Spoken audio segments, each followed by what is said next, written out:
All right, everyone, Eric Polzin are going to be breaking down this college football slate in week 3, giving you guys the best props. Let's go ahead and get into it. All right, so just starting with the preview, I want to find some games that we want to be attacking potentially, maybe in terms of stacking the over or maybe looking at some unders. Now, last week we were able to do this and use it efficiently. One of the stacks I mentioned was, potentially run a stack for Tulane and Ole Miss. Now, once the quarterback was ruled out, I don't know if you guys caught this, their starting quarterback was ruled out. I went ahead and I originally suggested to do the fantasy score. I went ahead and ran out yards-based props because the only reason why you're doing fantasy score props is because you think that their players are going to be scoring touchdowns. So I went ahead and did the yards props instead of the fantasy score and ended up hitting a nice 5-for-5 slip. I would pull it up here, but that's a week past. I should take a screenshot of it. But looking at it right now, we're going to see a lot of high-scoring games. Okay, one is going to be Wake Forest. Old Dominion is 14-point dogs. We got another game, Liberty versus Buffalo. That's actually going to be a close game. 55.5 points in that game. So, a pretty good game that we probably want to be looking at if we're getting any props for it. Alabama is obviously going to be favored by a lot going against Southern Florida. Very high game total there, though. Alabama's going to be scoring a bunch of points. One that I like personally is going to be Wisconsin versus Georgia Southern. That's a very high point total for Wisconsin football. Now, I know it's a new system going on and whatnot, but 65.5, that's one of the highest I can remember.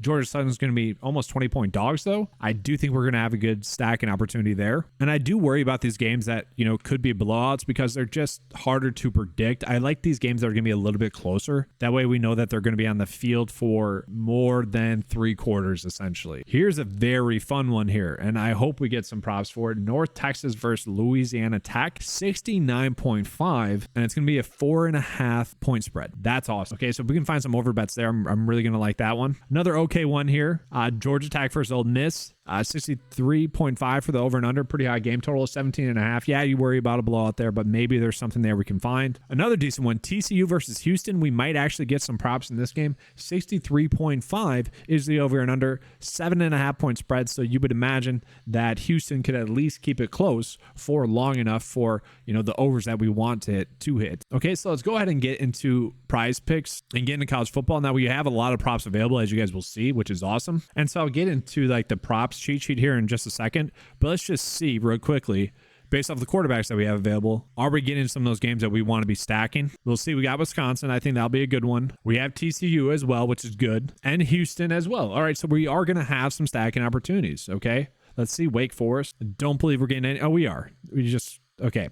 I hate that. I hate how some teams you can sort by the team and others you can't. So Wake Forest, we'd have to go through player by player, which we can do. I don't mind doing that. So now I'm just going to go ahead and get into my cheat sheet here just to see if we have any really good NCAA props available. So I'm going to sort by sport here. And I have been implementing some projection data in there for as many players as I can. And we'll see, not too many big edges here, looking at a 53 for over passing INTs for Daniels there. If that's something you want to potentially roll with, you could. Jordan Moore was someone that I'm kind of interested for the over receiving yards, but seems to be a tight line. And really, I would say the best route we can go is just let's compare some of the prop differences that we have between PrizePicks and Underdog. We'll see a 6-yard difference in passing yards, 5 yards. And so here's an interesting one here, actually. So Underdog here, guys, Spencer Rattler over passing yards is going to be a good prop. Okay, we can see Vegas has the line set at 97.8. PrizePicks actually has that at 200. Underdog only has it at 94.5. Take advantage of that. Okay, he's projecting at 97 as well, so pretty good prop there. I know a lot of people don't like Graham Mertz, and this is in the middle. We can see the Vegas line is at 208. PrizePicks line is at 210. Underdog line is at 206.5. But if you say, oh, I hate Graham Mertz, maybe you could bet the under there on PrizePicks. Here's another interesting one here. So the PrizePicks line is set at 65.5. We can see Underdog is at 60.5. The Vegas line is at 62, and they are favoring the over at 62. So once again, we can see we got 2 pretty good prop bets for Underdog, both Spencer Rattler and Allen. And guys, if you are using Underdog, make sure to take advantage of this promo code that's there, or this little deal that's out there. And if you do so, just make sure to use that promo code 9to5 if you guys are trying to sign up for the first time. You get 100% on a deposit of up to $100. That just kicks back some money my way. And then we also have a little Travis Hunter. Is this a discount or is this just them hyping it up? That's interesting. It's probably just it's a boosted payout here. So, if you think Travis Hunter is going to get the over, bet the over. And I'll touch on that in just a second. But yeah, so we're going over receiving or passing yards there for Spencer Rattler here on Underdog. And then we saw that Allen rushing yards is probably going to be one that we want to target as well. So yeah, these are going to be the ones we want to maybe potentially pair with that that boost that we are getting with Travis Hunter. And I'll touch on that in just a second, what we should do with that. But these are the 2 best Underdog props that we are getting right now. Then when we flip it around to see where maybe PrizePicks might be undervaluing compared to Underdog, and we see here with the Vegas line, Elijah Badger for his receiving yards is set at 51.5 on the DK Sportsbook. Underdog has it set there, and so this will probably get adjusted, I would assume. That's the tough part about giving this type of content. Can never predict when it gets updated, but that is a good one. And now this one has been taken down, so let's go down to Ramil. Kind of the exact same thing, where at 53.5, this seems to be undervalued by PrizePicks. So this is one that I think we're going to be ending up on as well. And then we can see, I like the consistency there thus far this season through 2 games, 66 and 52. That gives us a good chance at hitting that. The toughest part, I guess, about football, right, is that compared to NBA, like NBA, a guy can have a cold night shooting, maybe get in foul trouble. Those are really the variables that go into them maybe not getting their over points. For football, like the ball needs to come their way. There can't be any DPI. Like, for example, Jalen Hurts last night for Thursday Night Football had him at over 1.5 passing touchdowns. He got 2 1-yard rushes for touchdowns, and then 1 touchdown taken away, and then a DPI in the very next play that would have been a touchdown. Like, that's the tough part about football. But at least with the receiving yards, we see the consistency there for him. All right, so now let's real quickly, let's go ahead and get to some potential stacks that we can roll out. I already mentioned the Badgers one, so let's just touch on that. So looking at the Badgers, I personally, the tough part about this game is that they are trying to be a more pass-heavy team, okay? I do like Braylon Allen for over fantasy score, but like he really needs to get 2 touchdowns there. That being said, like could he get the over rushing yards here? I would certainly imagine so. The problem with that is with the Badgers kind of trying to do this air raid offense and with them projected to score as much as they are, I would imagine that's going to come as a result of Bryson Green having a good game. Maybe Ches Mussolini. I think he is going to be the better option in terms of if you're trying to bet on someone to get rushing yards. Him and Braylon Allen should both get about 10 carries. DK, I really like as a talent. I feel like he's been under-involved with this Badger offense thus far. He should be somewhat of a focal point, I would say. I like the over receiving yards for him. Kicker as well. Like, yeah, sure, they might score every single time, but maybe not. The over and under tells us that we should be getting a few attempts to get into that scoring range, right? Like a bunch of scoring attempts. Maybe we get lucky and the drives don't result in a touchdown and then he gets the over field goals made. Continuing on, Tanner Mordecai, he looked really good in that second half for the Badgers. I think I like the over there. And then do we really want to go in on 3 receivers for the Badgers? I think we might. I don't mind that idea. So just real quickly, let's build a slate for the Wisconsin Badgers here. Now, just to make it clear, the whole reason why I'm trying to do a bet like this, guys,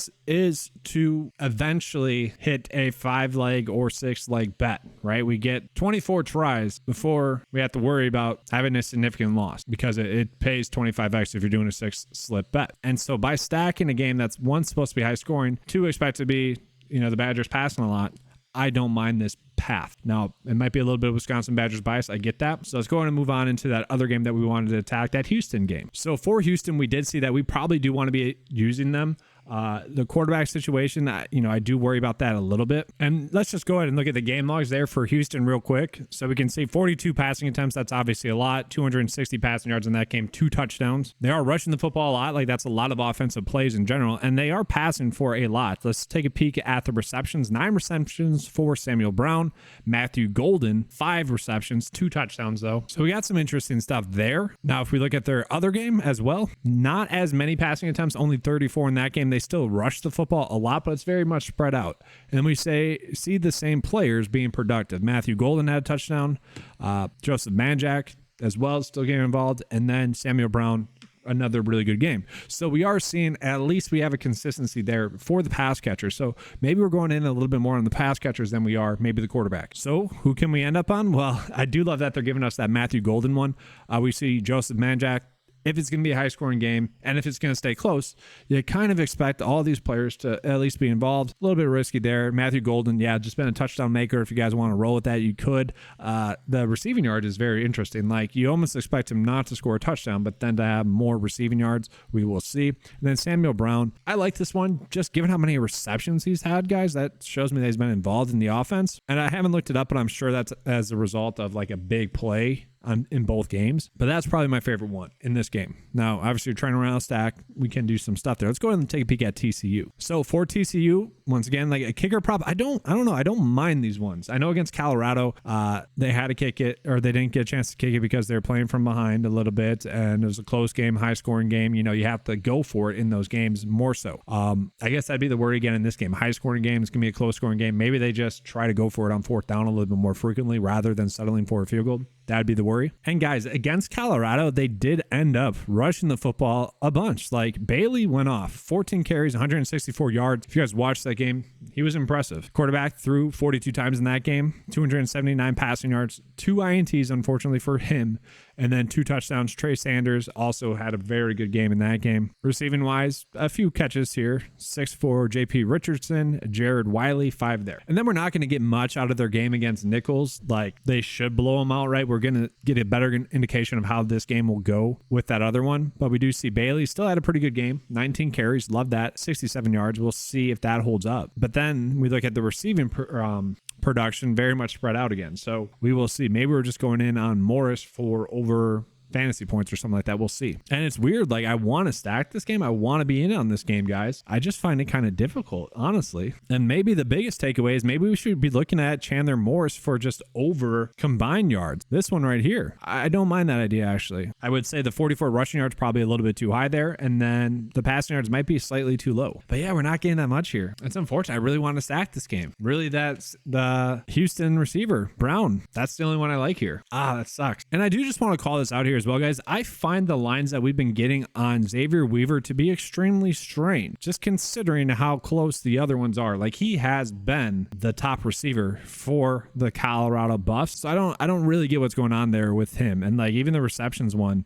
maybe a little bit too low there. I think I actually like this one the most though, guys. This combo prop for Ross and Weaver. Weaver could easily get that. I shouldn't say easily. He's not going to easily get it by himself, but could get a majority of that by himself. So another route that we can go. I just want to call that out because we have had some really strange lines on the Buffs, and I think that's a good call out of early season stuff. Like we typically are getting a better edge on the sports books than really they are on us. I did mention that Wake Forest Old Dominion game was kind of one maybe we could potentially stack.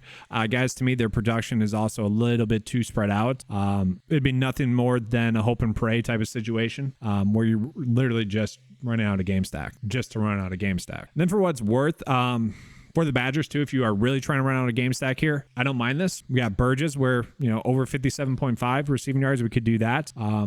I'm not sure about Caleb Hood, but, we do have some options there. And obviously, if they're playing from behind, they're going to be throwing the football a little bit more frequently. So that's probably something I'm actually going to add in there as Burgess as well for that stack that we had. All right, so going ahead and take a peek at the bet of the day then. Obviously, we ran out the Badger stack. Couldn't really exactly find one that I felt comfortable with for that Houston TCU game. We will see.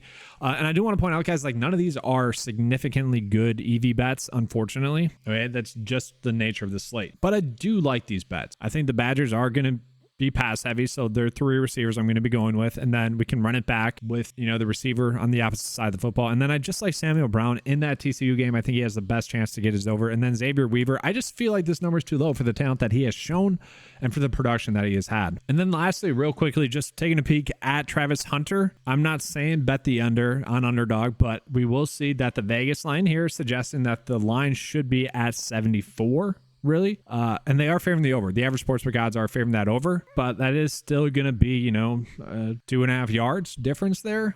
It's tight, but I think we'd be favoring the under in that situation. All right, that's going to be all for this video. If you guys want access to that 9-to-5 cheat sheet, make sure to click the link in the description below. It's going to be available for just $10 a month. Let's have a good slate. And as always, let's keep cashing.